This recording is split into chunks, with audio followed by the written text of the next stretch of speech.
Hi friends. Pandian ஸ்டோரில் என்ன நடக்குதுன்னு பார்க்கலாம் வாங்க. நம்ம பாண்டியன் வந்து ஊரில் உள்ளவங்க யாருமே அரசியை தப்பாக பேசக்கூடாது அப்படின்றதுக்காக ஒரு முடிவு எடுத்திருக்காங்க. அந்த விஷயத்த வீட்டில் உள்ளவங்க எல்லாருக்கிட்டையுமே சொல்கிறாங்க. அரசிக்கிட்டையுமே சொல்கிறாங்க. இங்கே பாரு அரசி, என்னமோ நம்ம கெட்ட நேரம் என்னென்னமோ நடந்து போச்சு. இனி உன் வாழ்க்கையில் சந்தோஷம் மட்டும்தான். உனக்கு கல்யாணம் பண்ணலான்னு சொல்லிட்டு நான் முடிவு பண்ணியிருக்கேன். உனக்கு இதில் விருப்பம் தானம்மா அப்படின்ற மாதிரி கேட்கவும், இங்கே அரசி வந்து ஒரு மாதிரி பார்த்துக்கிட்டே இருக்காங்க. உடனே இங்கே கோமதி இருந்துட்டு, என்னங்க நீங்கள் இப்போ தான் கல்யாணம் ஏற்பாடு பண்ணி என்னென்னமோ நடந்து போச்சு, ஊர் ஃபுல்லாக அசிங்கம் போச்சு. இதுக்கப்புறம் அரசியை யார் கல்யாணம் பண்ணிப்பா? இன்னும் கொஞ்ச நாள் போகட்டுமே, அவள் வீட்டிலே இருக்கட்டும். அவளுக்கு எப்போ கல்யாணம் பண்ணிக்கணும்னு தோணுதோ அப்போ பண்ணிக்கிட்டோமே, எதுக்காக அவசரப்படுறீங்க அப்படின்னு சொல்லிட்டு கோமதி கேட்கவும், இங்கே பார் கோமதி, அதெல்லாம் எனக்கு நல்லாவே தெரியும். இங்கே பார் பாரசி, உனக்கு கல்யாண ஏற்பாடில் ஓகே தானே அப்படின்னு சொல்லவும், அதெல்லாம் எனக்கு ஓகே தான்ப்பா. ஆனால் அதுக்கு முன்னாடி உங்ககிட்ட ஒரு விஷயம் பேசணும் நான் அப்படின்னு சொல்கிறாங்க. உடனே இங்கே நம்ம பாண்டியன் இருந்துட்டு, எதுவாக இருந்தாலும் தயக்கப்படாமல் இந்த அப்பா கிட்ட சொல்லு பாரசி அப்படின்னு கேட்குறாங்க.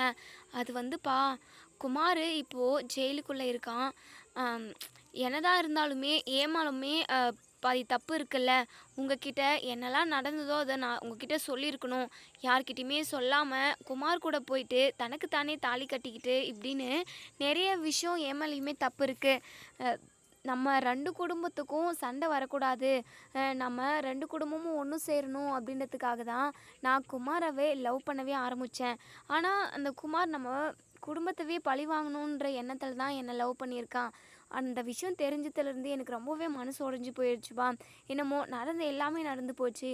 குமரவேலை நம்ம வெளியே, அதாவது நம்ம போய்ட்டு கேஸை வாபஸ் வாங்கிட்டு வந்துட்டோம் அப்படின்னா குமரவேலுமே வெளியே வந்துடுவான்.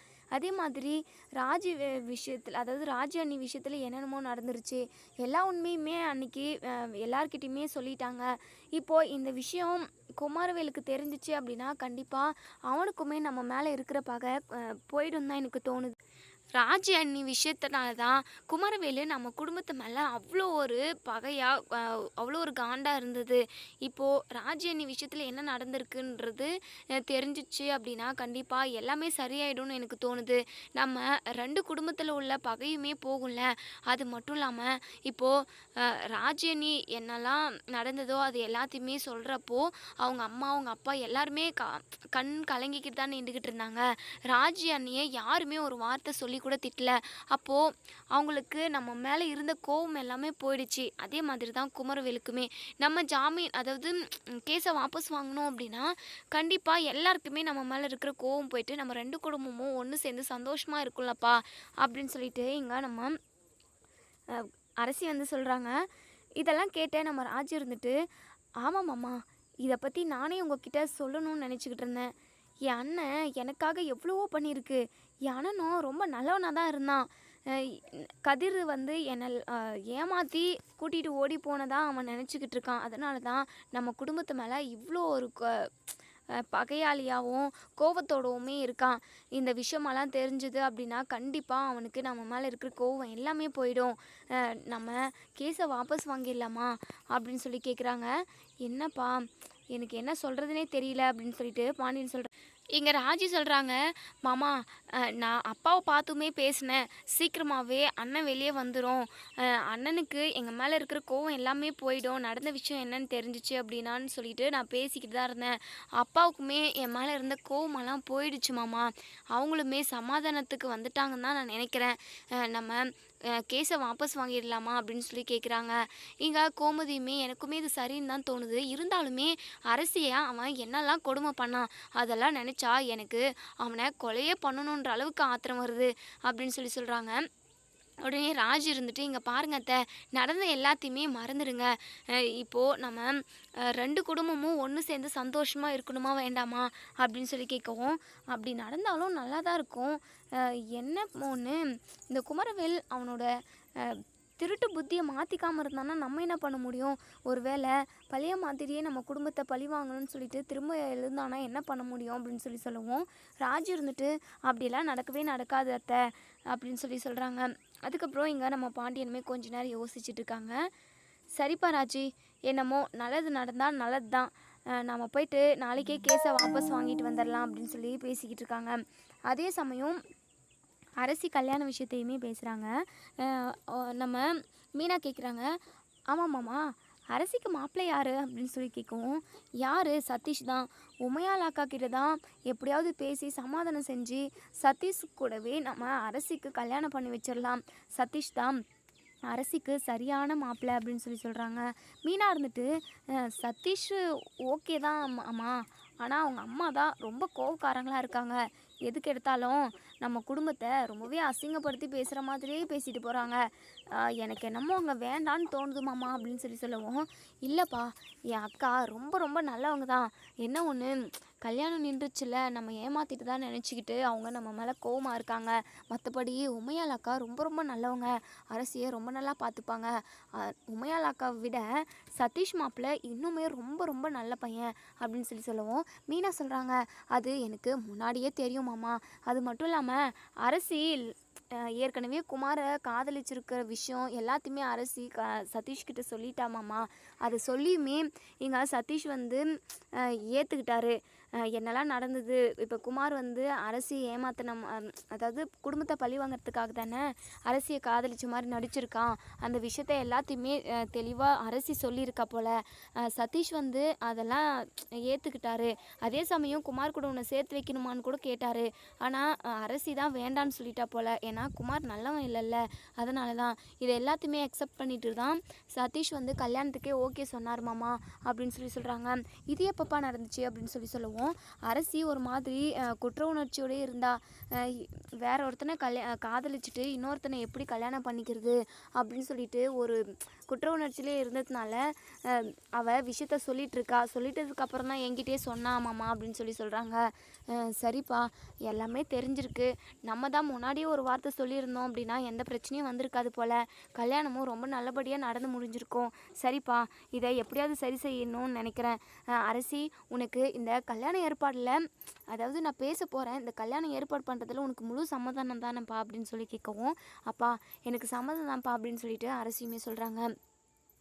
அதுக்கப்புறம் இன்னொரு சைடு இங்கே சக்திவேல் பயங்கர கோவமாக இருக்காங்க. போயிட்டு ஜெயிலில் குமாரை பார்த்துட்டு வராங்க.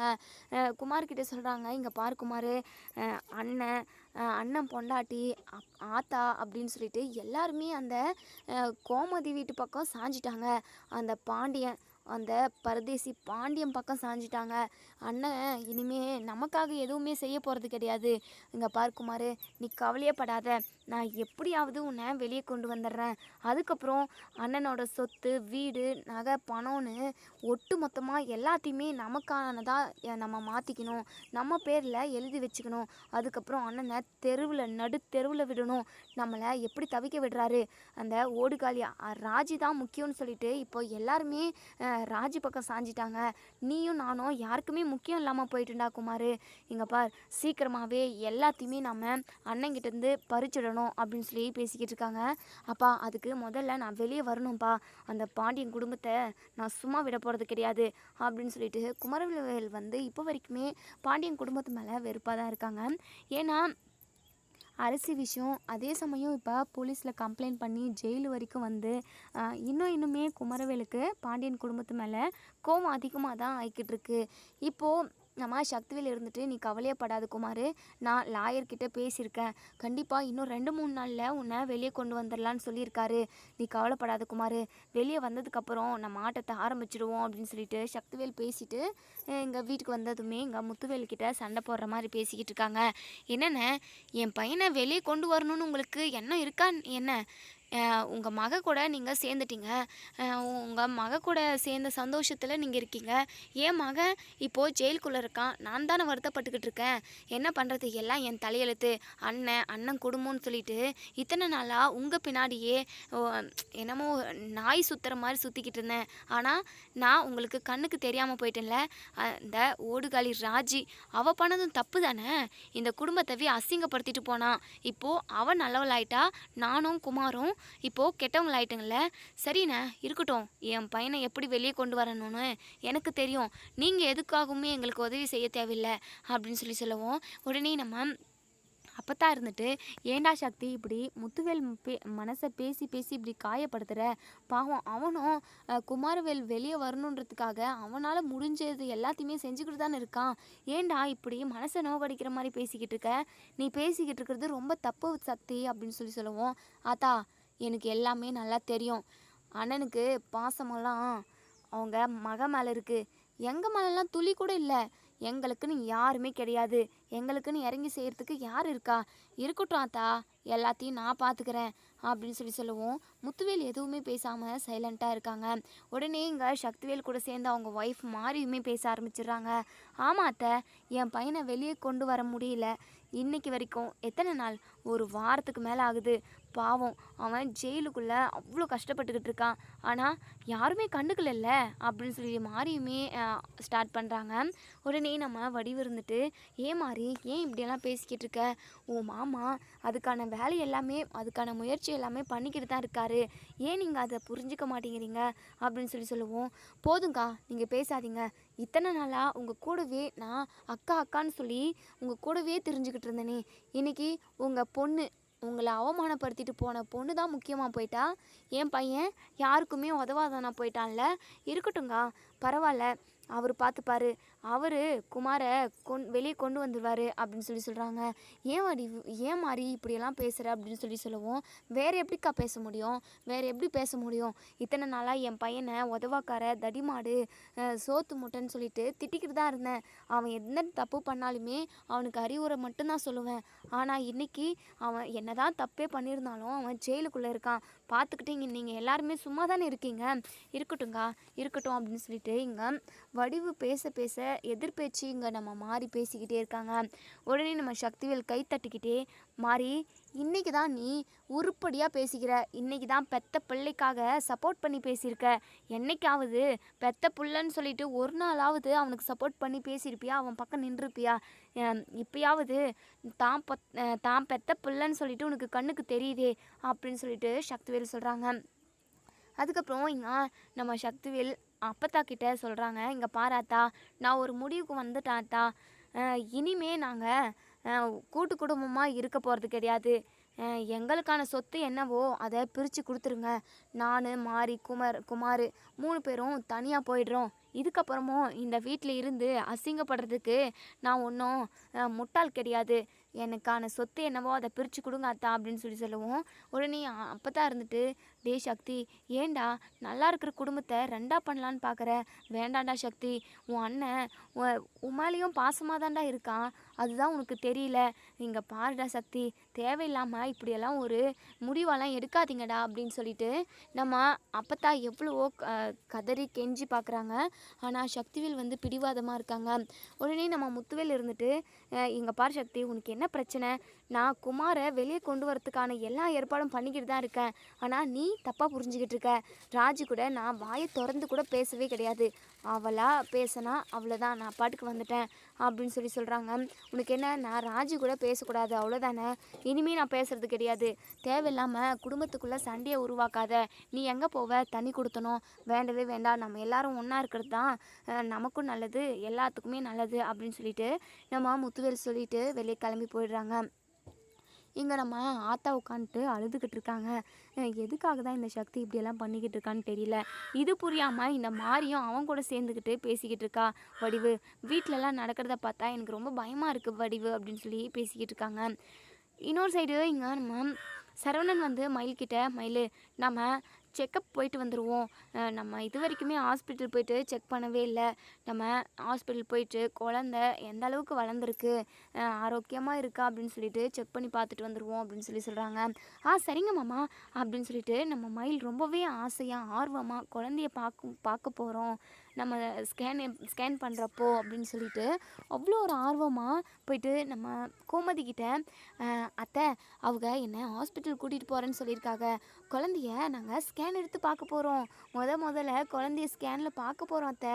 எனக்கு ரொம்ப சந்தோஷமாக இருக்கு அத்தை" அப்படின்னு சொல்லி பயங்கர சந்தோஷமாக இருக்காங்க. "ஏய் மயிலு, இங்கே பாரு, கண்ணு முன்னு தெரியாமல் எங்கேயாவது போய் கீழே விழ போகிற. அப்படி துள்ளி குதிக்கிற போல, சரி சரி கொஞ்சம் நிதானமாகவே இரு, போயிட்டு கிளம்பு போ, போயிட்டு என்ன ஏதுன்னு பார்த்துட்டு வாங்க அப்படின்னு சொல்லிட்டு நம்ம கோமதியுமே சொல்கிறாங்க. சரிங்க அத்தை அப்படின்னு சொல்லிட்டு போயிட்டு அழகாக ரெடியாகி, மாமா நான் ரெடி ஆகிட்டேன் மாமா அப்படின்னு சொல்லிட்டு ரொம்பவே சந்தோஷமாக சொல்கிறாங்க. சரி மயிலு நம்ம கிளம்புவோமா? சரிங்க மாமா அப்படின்னு சொல்லிட்டு 2 பேருமே ஹாஸ்பிட்டல் கிளம்பி போகிறாங்க. அதுக்கப்புறம் போகிற வழியில் நம்ம சரவணன் மயில்கிட்ட, மயில் ஏதாவது சாப்பிட்றியா, ஜூஸ் குடிக்கிறியா அப்படின்னு சொல்லி கேட்கவும், மயில் இருந்துட்டு, இல்லை மாமா, நான் போயிட்டு ஃபஸ்ட்டு வேலையாக ஸ்கேனில் நம்ம குழந்தைய பார்க்கணுன்ட்டு எனக்கு ஆசையாக இருக்குது மாமா அப்படின்னு சொல்லவும், இங்கே பாரு மயில், அதுக்காக தான் நம்ம ஹாஸ்பிட்டல் போயிட்டு இருக்கோம். சரி வா நம்ம ஏதாவது சாப்பிட்டு போகலாம் அப்படின்னு சொல்லிட்டு ஐஸ்கிரீம் பாரில் நின்று ஆளுக்கு ஒரு ஐஸ்கிரீம் சாப்பிட்டு, போதுமாம்மா இதுவே, நம்ம ஹாஸ்பிட்டல் கிளம்பி போவோம் வாங்க அப்படின்னு சொல்லிட்டு கிளம்பி போய்கிட்டு இருக்காங்க.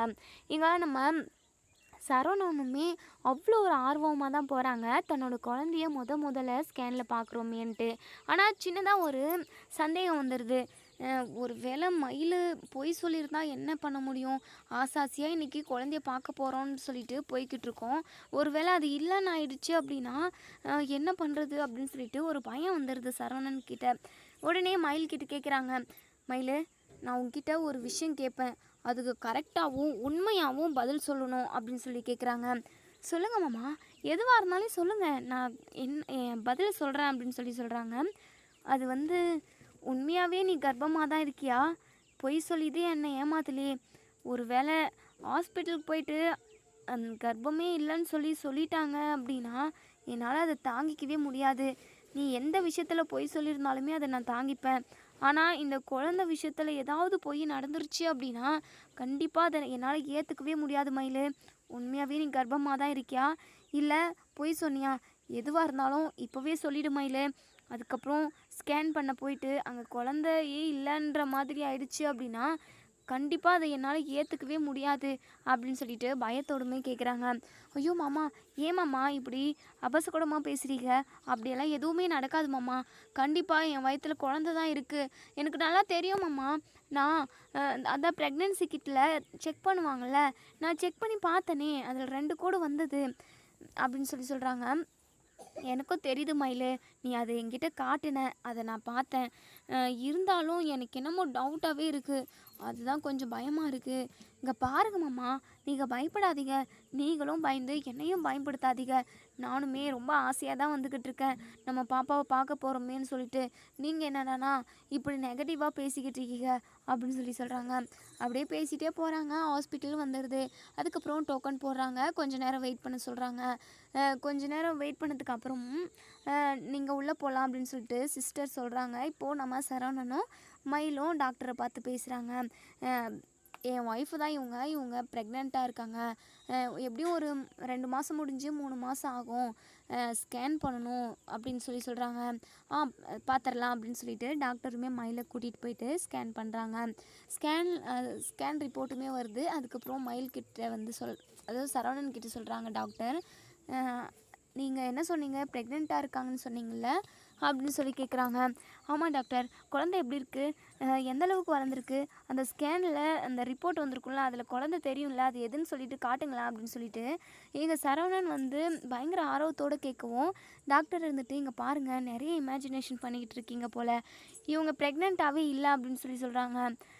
என்ன டாக்டர் சொல்கிறீங்க, என்ன சொல்கிறீங்க அப்படின்னு சொல்லிட்டு அப்படியே ஒரு மாதிரி ஸ்டன் ஆகி நின்றுறாங்க. பேச்சு மூச்சே வரதில்லை நம்ம சரவணனுக்கு. நம்ம மயில் இருந்துட்டு, டாக்டர் ப்ரெக்னெண்ட்டாக இல்லையா, நான் கர்ப்பமாக தான் இருக்கேன், நான் வீட்லேயே ப்ரெக்னென்சி கிட்ட வச்சு செக் பண்ணி பார்த்தேனே அப்படின்னு சொல்லுவோம். இங்கே பாருங்கம்மா, வீட்டிலேயே நிறைய பேர் அப்படி தான் செக் பண்ணுறாங்க. ஒரு சிலது எக்ஸ்பிரி ஆகிடுச்சு அப்படின்னா அந்த மாதிரி ஏதாவது சில இஷ்யூஸ் கூட வரதுக்கு நிறைய சான்ஸ் இருக்குது. அதை வச்செல்லாம் நம்ம கன்ஃபார்ம் பண்ண முடியாது. ஏதோ ஒன்றுமே ஹாஸ்பிட்டல் வந்தால் தான் எல்லாமே கன்ஃபார்மாக தெரியும். நீங்கள் ப்ரெக்னெண்ட்டாகவே இல்லை அப்படின்னு சொல்கிறாங்க. இதை கேட்டதுமே நம்ம மயிலுக்கு தலை அப்படியே கிர்ன்னு சுற்றுது. அதுக்கப்புறம் நம்ம சரவணன் இருந்துட்டு, "மயிலு என்ன இதெல்லாம்? ஐயோ மாமா, உண்மையாவே ரெட்டை கோடு வந்தது மாமா" அப்படின்னு சொல்றாங்க. அ உடனே இங்க நம்ம சரவணன் இருந்துட்டு, டாக்டர் கொஞ்சம் நல்லா பார்த்து சொல்லுங்களேன். எனக்கு ரொம்ப பயமா இருக்கு. குழந்தைய பார்க்க போறோன்ற ஆசையில வந்தோம். நீங்க இன்னொரு டைம் வேணா ஸ்கேன் பண்ணி பார்க்குறீங்களா?" அப்படின்னு சொல்லவும், "இங்க பாருங்க, அப்படி ஸ்கேன் ரிப்போர்ட்ல எதுவுமே தப்பாலாம் காட்டவே காட்டாது. உண்மையாவே உங்க ஒய்ஃப் வந்து பிரெக்னென்ட்டா இல்லைங்க" அப்படின்னு சொல்லிடுறாங்க.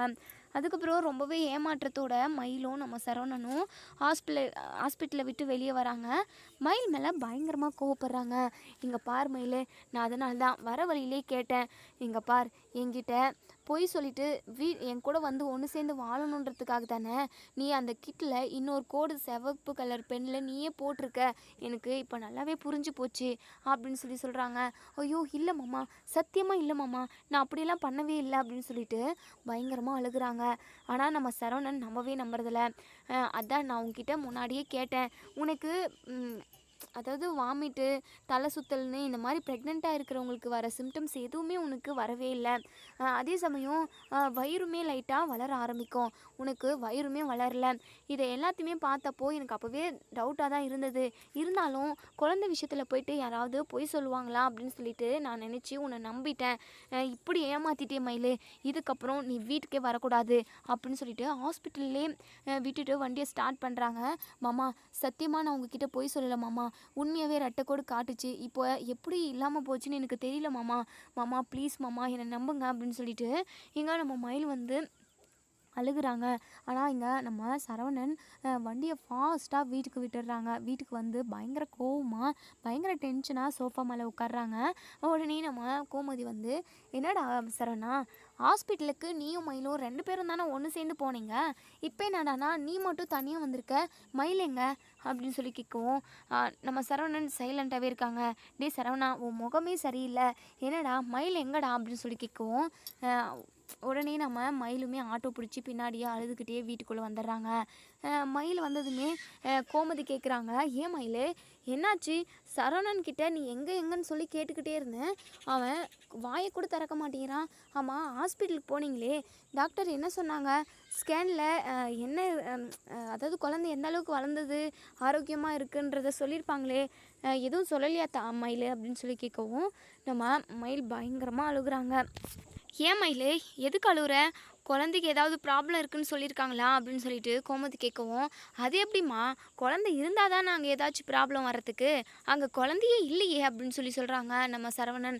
இதை கேட்டதுமே கோமதி பயங்கரமாக அதிர்ச்சி ஆகுறாங்க. "என்னடா சரவணா, என்னென்னமோ சொல்கிற? மயில் வேறு அழுந்துக்கிட்டு இருக்கா. ஏன் மயில், என்னடி ஆச்சு? டாக்டர் என்னடி சொன்னாங்க?" அப்படின்னு கேட்கவும், "அவள் எப்படிம்மா சொல்லுவா? அவள் தான் நம்ம குடும்பத்தவே ஏமாத்துறதுக்காகவே இருக்காளே, அவள் எப்படி சொல்ல முடியும்?" அப்படின்னு கேட்குறாங்க. "என்னடா சரவணா, எனக்கு ஒன்றுமே புரியல. அம்மா, அவள் கர்ப்பமாகவே இல்லைம்மா" அப்படின்னு சொல்கிறாங்க. இதை கேட்டதுமே நம்ம கோமதி பயங்கரமாக ஷாக் ஆகுறாங்க. "மயில், சரவணன் சொல்கிறது எல்லாமே உண்மையாடி?" அப்படின்னு கேட்கவும், "அது வந்து அத்தை அத்தை" அப்படின்னு தயங்குறாங்க, பயப்படுறாங்க, அழுகுறாங்க. உடனே சரவணன் இருந்துட்டு, இங்கே நம்ம மயில் வந்து படிக்கவே இல்லை, 12th மட்டும்தான் முடிச்சிருக்காங்க. அவங்க வீட்டில் உள்ளவங்க எல்லாருமே சேர்ந்து பொய் சொல்லி நம்ம குடும்பத்தில் உள்ளவங்களை எல்லாருமே ஏமாற்றி கல்யாணத்தை பண்ணி வச்சுட்டாங்கன்ற விஷயத்த வந்து அப்போ தான் நம்ம சரவணன் போட்டு உடைக்கிறாங்க. அது விஷயமாக தான் அவங்க அம்மா வீட்டில் எடுத்துகிட்டு போய் விட்டுட்டு வந்துட்டேன். இனிமேல் மயில் கூட வாழவே கூடாது, அவள் கூட வாழ்கிற ஆசையும் இல்லைன்ற ஒரு எண்ணத்தில் தான்மா மயிலை கொண்டு போயிட்டு அவங்க வீட்டிலே விட்டுட்டு வந்தேன். நீங்கள் கேட்டதுக்கு அவங்க அம்மாவுக்கு உடம்பு முடியல அப்படின்னு சொல்லிட்டேன். ஆனால் எப்படியாவது இந்த குடும்பத்தில் வந்து வாழ்ந்துடணும், என் கூட ஒன்று சேர்ந்து வாழணுன்றதுக்காக எந்த மாதிரி விஷயத்தில் போய் சொல்லியிருக்காங்க பார்த்தியா? இவள் ப்ரெக்னெண்ட்டாக இருக்கிற மாதிரி சீனை போட்டுட்டு அதுக்கப்புறம் இந்த வீட்டுக்குள்ளே இந்த மயில் வந்துட்டா. யாராவது குழந்தை விஷயத்தில் போய் ஏமாற்றுவாங்களாம்மா அப்படின்னு நம்ம சரவணன் பயங்கரமாக அழுகுறாங்க. "அம்மா, இப்படியெல்லாம் நடக்கும்னு நான் கொஞ்சம் கூட எதிர்பார்க்கலம்மா. பொண்டாட்டி தான் பொய்யா இருந்திருக்காளே, நமக்கு குழந்தை பிறக்குது, அந்த குழந்தைய வச்சு ஆவது நம்ம சந்தோஷமாக இருப்போம். குழந்தைய அதாவது அந்த குழந்தைய எப்படியெல்லாம் பார்த்துக்கலாம், ஃப்யூச்சரில் அதுக்கு என்னெல்லாம் செய்யணும் அப்படின்னு இப்போவே நான் கனவு கண்டு வச்சுருந்தேம்மா. என் கனவை எல்லாத்தையுமே அழிச்சிட்டா. இவளால் தான் எல்லாமே. இங்கே பாருமா, இவ சரியில்லைம்மா. இவ மட்டும் இல்லை, இவ குடும்பமே சரியில்லை. மொத்த பேரும் டோட்டல் பொய்க்கார குடும்பம்" அப்படின்னு பயங்கரமாக அழுகுறாங்க சரவணன். இங்கே சரவணன் அழுகிறத பார்த்த கோமதிக்கு மனசுக்கு ரொம்பவே கஷ்டமாக இருக்குது. "ஏ மயில், என்னடி இதெல்லாம்? அது வந்து அத்தை, அப்போது எங்கள் வீட்டில் இருந்த சுச்சுவேஷன் அத்தை அப்படி. நான் நான் டிகிரி முடிக்கலைன்னு சொல்லிட்டு நிறைய அதாவது என் கல்யாணம் தள்ளி போய்க்கிட்டே இருந்தது. அதனால தான் சின்னதாக ஒரு பொய்யை சொல்லி கல்யாணத்தை நடத்திட்டாங்க அப்படின்னு சொல்கிறாங்க. என்னடி இது என்ன சின்ன பொய்யா? சரி, கல்யாணம் முடிஞ்சதுக்கு அப்புறமாவது சரவணன் கிட்ட நீ விஷயத்த சொல்லியிருக்கலாம்ல அப்படின்னு சொல்லி கேட்கவும், கேளுமா கேளு, ஒரு பொய்யை மறைக்கிறதுக்காக அடுக்கடுக்காக பொய் சொல்லிக்கிட்டு வந்தா. அவன் பெரிய பெரிய ஆஃபீஸ்லலாம் வேலை செய்கிறேன்னு சொல்லிட்டு நம்மக்கிட்ட சீனை போட்டுட்டு அப்படியே ஏதோ ஆஃபீஸ் கிளம்பி போகிற மாதிரியே போவா. ஆனால் அவன் ஆஃபீஸ்க்கு போகலம்மா, ஹோட்டலில் போய் வேலை பார்த்துக்கிட்டு இருந்திருக்கா. அந்த ஹோட்டலுக்கு நான் சாப்பிட போனேன். அப்போது என்ன வேணும்னு வந்து என்கிட்டே கேட்குறா. அங்கே அவளை பார்த்துட்டு எனக்கு பயங்கர அதிர்ச்சி ஆயிடுச்சு. என் ஃப்ரெண்டெல்லாம், என்ன உன் பொண்டாட்டி வேலை செய்கிற இடம் கூட உனக்கு தெரியலையாடான்னு சொல்லிட்டு அசிங்கப்படுத்துகிறானுங்க அப்படின்னு சொல்லிட்டு சொல்கிறாங்க. இனி என்ன நடக்கும் அப்படின்றத வெயிட் பண்ணி பார்ப்போம் ஃப்ரெண்ட்ஸ். தேங்க்யூ.